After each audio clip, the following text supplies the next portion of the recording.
नमस्ते सदावत्सले मातृभूमि में हम लोग चर्चा करने जा रहे हैं ऑनरेबल सुप्रीम कोर्ट के आज एक बड़े महत्वपूर्ण जजमेंट की।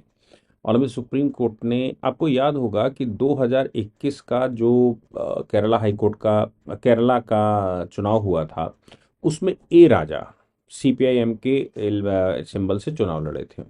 चुनाव लड़ने के बाद उनकी कास्ट को लेकर, यानी कि उनके रिलीजन को लेकर एक पिटीशन केरला हाई कोर्ट में, election petition Kerala high court में गई थी।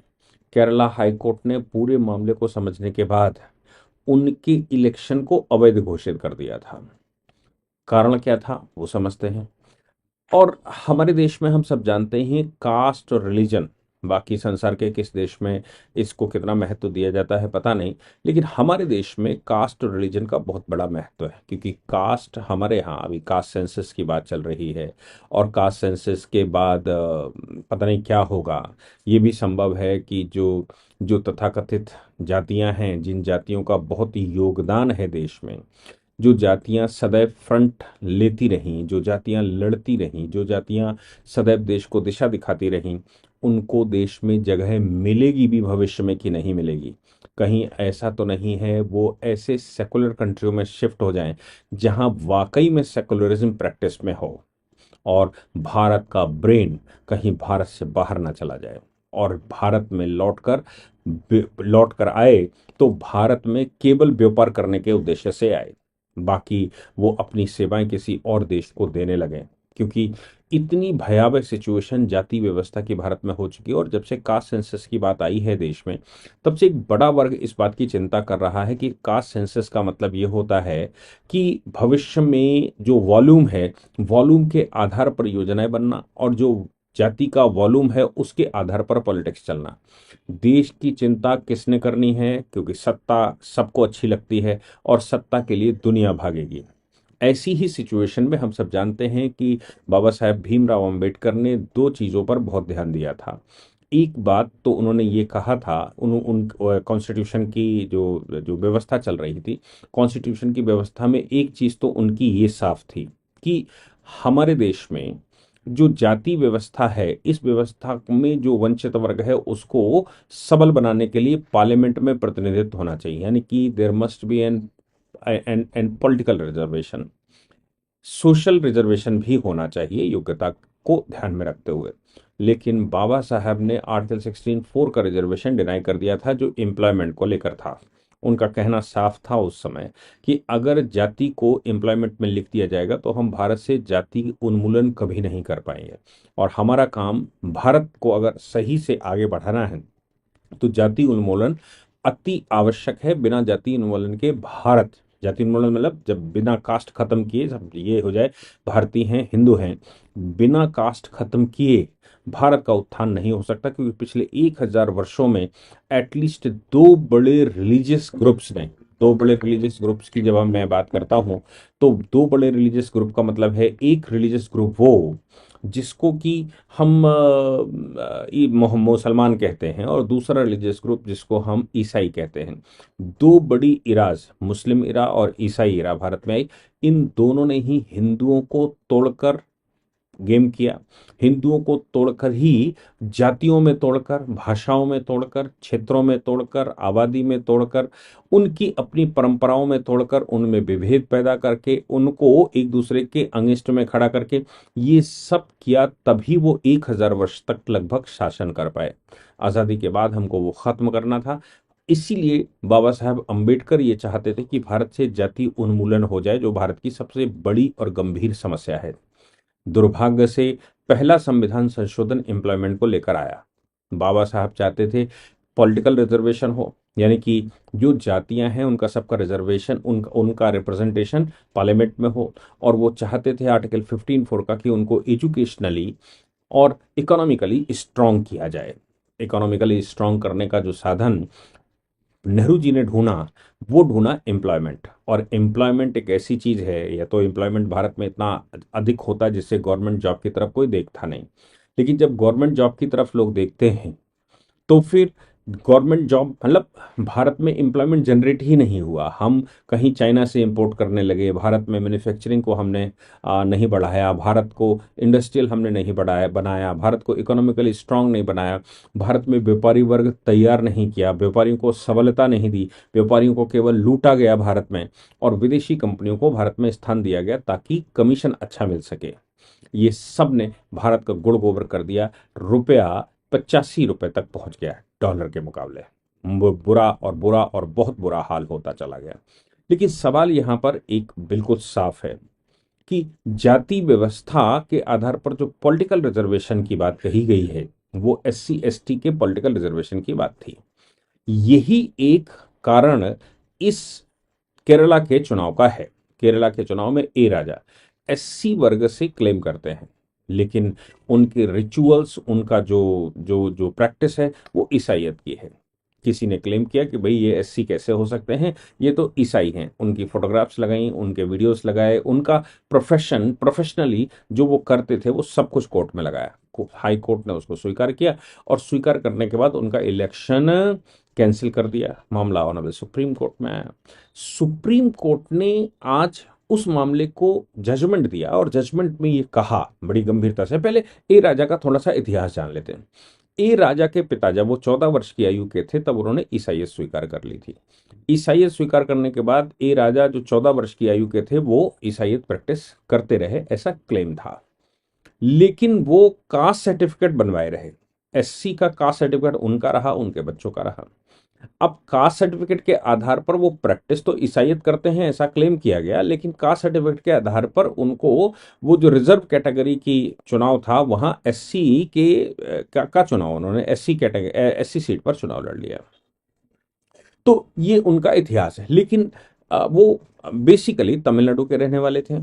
उनके बाबा तमिलनाडु के रहने वाले थे, SC थे, और वो माइग्रेट कर गए थे केरला में, यानी कि उस समय के कोचीन और ट्रावनकोर में शिफ्ट कर गए थे। 1950 का ऑर्डर जो कि रिजर्वेशन की बात करता है, वो दो कंडीशन है। इस जजमेंट पर उन्होंने कहा वो दो कंडीशनों की बात करता है। वो ये कहता है कि पहले तो हिंदू SC होना चाहिए, दूसरा ये है कि वो उस स्टेट में 1950 में होना चाहिए जिस स्टेट से वो उस जाति का रिजर्वेशन मांग रहा है। सपोज कोई 1960 70 80 में किसी दूसरे स्टेट में माइग्रेट कर जाता है तो रिजर्वेशन ये जो SC ST ऑर्डर कह रहा है 1950 का, वो कह रहा है कि उसी राज्य में होना चाहिए। सुप्रीम कोर्ट ने कहा कि उसी राज्य में होना चाहिए, तो इनका परिवार 1950 से पहले तमिलनाडु से केरला शिफ्ट हो गया था।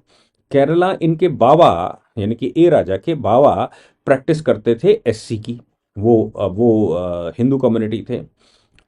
पिता ने कन्वर्जन कर लिया होगा, लेकिन कास्ट सर्टिफिकेट बना रहा। अब सवाल ये पैदा होता है कि क्या इनका रिजर्वेशन सही है, क्या इनको SC कैटेगरी में चुनाव लड़ाया जा सकता है?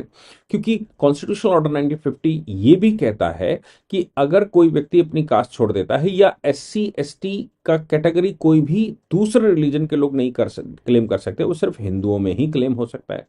सवाल ये पैदा होता है कि ए राजा ये कह रहे हैं कि हमारे बच्चे जो उनका एडमिशन स्कूलों में है वो SC कैटेगरी में है, मेरा जो एडमिशन है वो भी SC कैटेगरी में है। मेरे पिता ने जिस समय धर्म परिवर्तन किया था तब मैं 14 साल का था, मुझे उसका अंदाजा ही नहीं था कि मैं कहाँ जा रहा हूँ।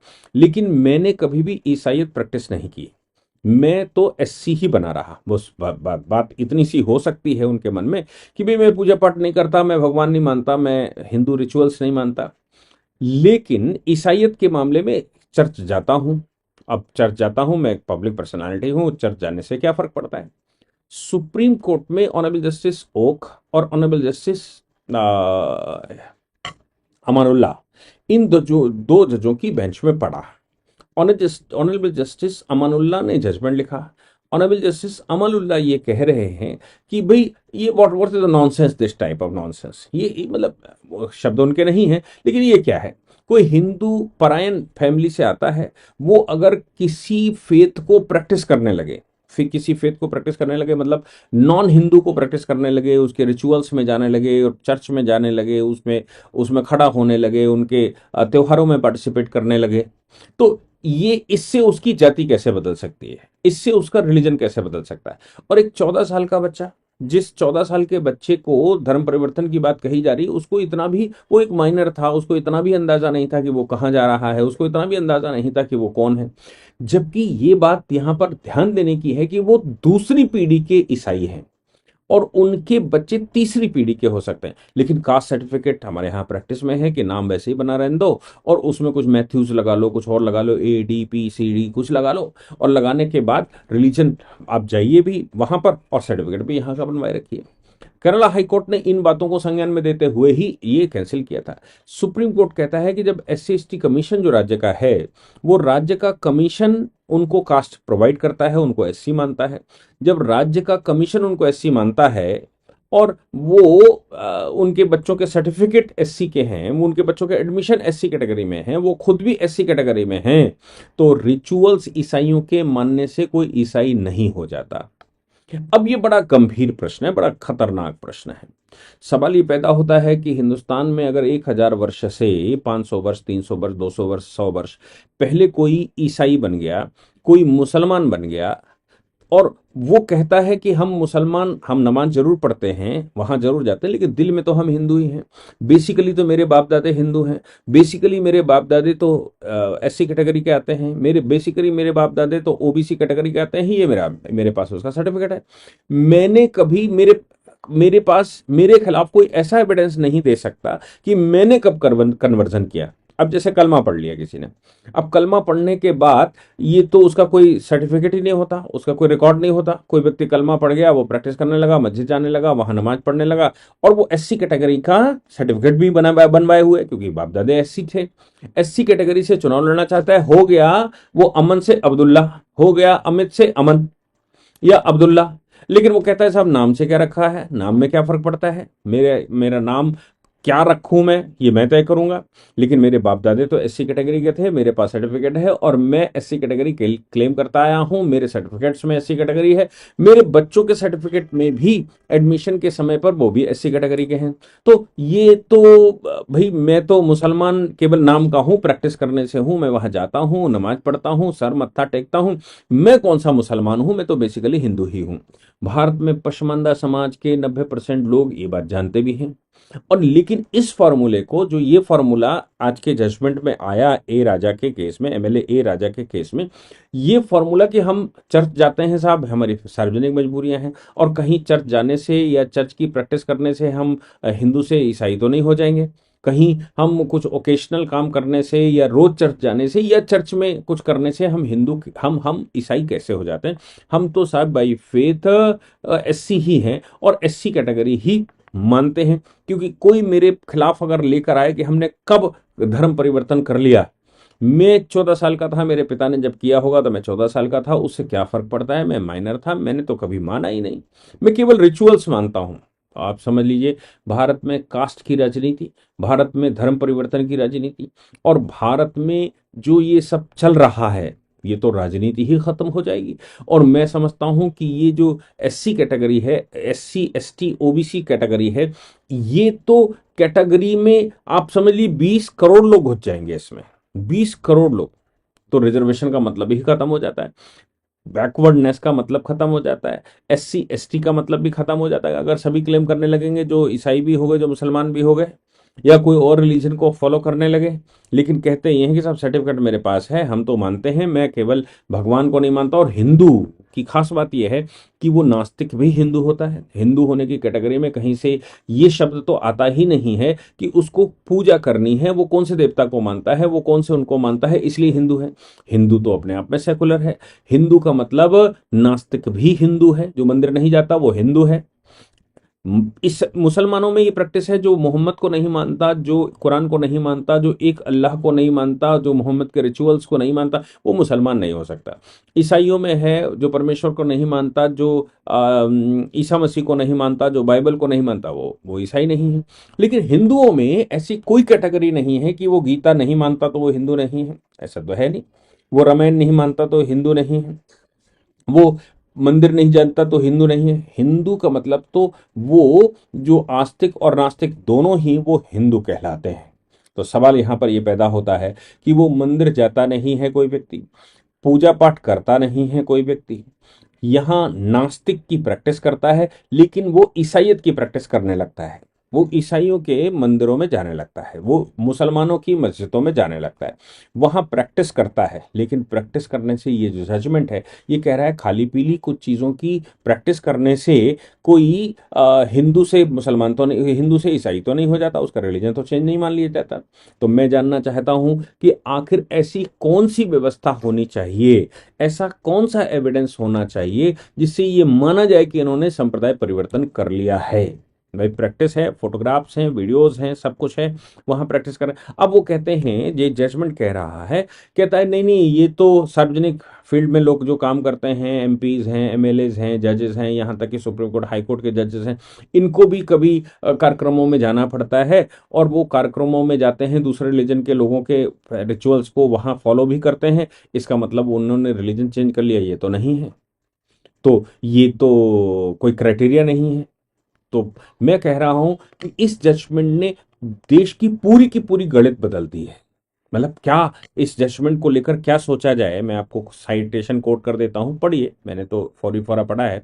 ए राजा वर्सेस डी कुमारी, सी ए नंबर 2758/2023। इसका इसका जो साइटेशन, सुप्रीम कोर्ट का जो न्यूट्रल साइटेशन है, 2024 INSC 629, 2025 INSC 629।